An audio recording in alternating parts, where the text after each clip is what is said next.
ফের মাকে খুন করার অভিযোগ উঠল ছেলের বিরুদ্ধে।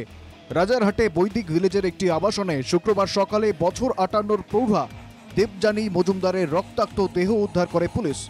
মাকে খুনের অভিযোগে ছেলে সৌমিক মজুমদারকে গ্রেপ্তার করেছে রাজারহাট থানার পুলিশ। স্থানীয়রা জানান, আর্থিক অনটনের মধ্যে দিন চলছিল পরিবারটির। বেশ কয়েক মাস আবাসনের মেইনটেনেন্সের টাকা ও বিদ্যুতের বিল দিতে পারেনি পরিবারটি। 2021 সালে বাবার মৃত্যুর পর পেনশনের টাকায় সংসার চলত মা ও ছেলের। বছর কয়েক আগেই কাজ হারিয়েছিলেন সৌমিক, সেই থেকে মানসিক অবসাদে ভুগছিলেন। আমার মনে হয় না ওনার মানসিক ভারসাম্য ঠিক ছিল। আমার কখনো ওনার কথাবার্তা স্বাভাবিক মনে হয়নি, তো আমার সঙ্গে এত বেশি কোনো আলাপ ছিল। এলাকার চা বিক্রেতা জানান, সকালে তার দোকানে গিয়ে মা আত্মহত্যা করেছে বলে গল্প ফেলেছিলেন সৌমিক।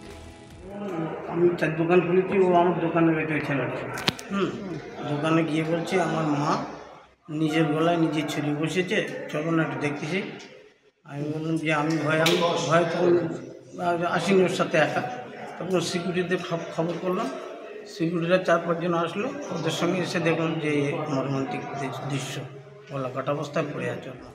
যদিও মাকে খুন করার কথা অস্বীকার করেছে ধৃত সৌমিক মজুমদার।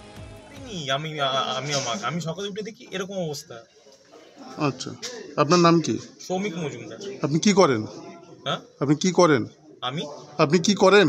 এখন কি করি? হ্যাঁ, এখন বর্তমানে কিছু করি না, কিছু বর্তমানে কিছু।